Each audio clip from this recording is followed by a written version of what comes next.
that Steam Next Fest done came and went fast, but this Cajun Crawdaddy tried out some of the best demos it had to offer. With hundreds of demos dropping during the festival, how you even gonna find one that's special? It's like a big old pot of gumbo and everything's all mixed up in it. I spent hours stirring the pot, looking at co-op shooters, hardcore roguelikes, some other genres. What the hell's that? I found 4 games that were absolutely worth your time, but I also found the one that felt less like a little appetizer and more like a whole unforgettable meal. So let's get into the good ones before we get into the great one. First thing on the menu was Vampire Crawlers. From the creators of the phenomenon Vampire Survivors, this was a game I had to try. It swaps the auto shooter gameplay for a turn-based card-driven dungeon crawler. You can build a party of characters, each with their own starting deck, and then you dive into dungeons that'll feel familiar to Survivors fans. The magic of this game is the turbo turn system.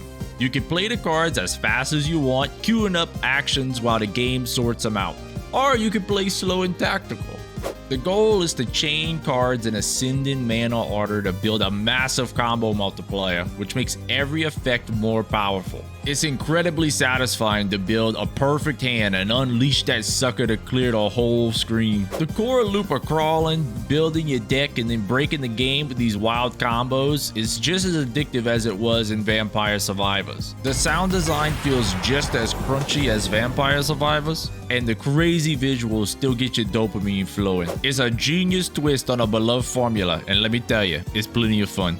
Next, I jumped into Armatus, a third-person roguelike shooter from Counterplay Games, the developers behind Godfall. You play as the last of an ancient order of supernatural warriors fighting through the demon-infested ruins of Paris. The idea is to find a lost gateway to heaven called the Sunless Gate to save the last scraps of humanity. This game is all about fast-paced combat. You start each run heavily armed with modern firearms, celestial powers, and a hefty feeling sight for melee.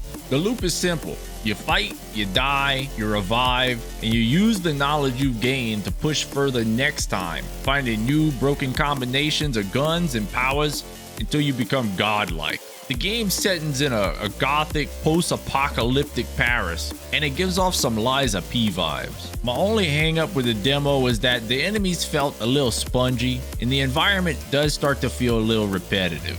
The potential here is massive, with a combat system that feels incredible in your hands, but it still feels like it needs one more layer of flavor to truly stand out. After all that tactical demon slaying, I was ready for some chaotic action. I found it in John Carpenter's Toxic Commando. This is a 4-player co-op that feels like a love letter to the 80s action horror movies. Developed by Saber Interactive, the game uses the same swarm engine from Space Marines 2, meaning that you're up against literally thousands of zombies on the screen at once. Playing the demo felt like a modern, more chaotic version of Left 4 Dead and Back 4 Blood. You and your squad complete objectives across semi-open maps, using vehicles to get around while fending off hordes of zombies. And again, it is chaotic, but the chaos is the point. Playing with your partners and panicking under pressure, just laughing at the madness is a real good time. The game is already out, and while this game is a lot of fun and technically impressive, it didn't feel like a revolutionary recipe. It's a fantastic co-op shooter, but it wasn't the surprise hit for me.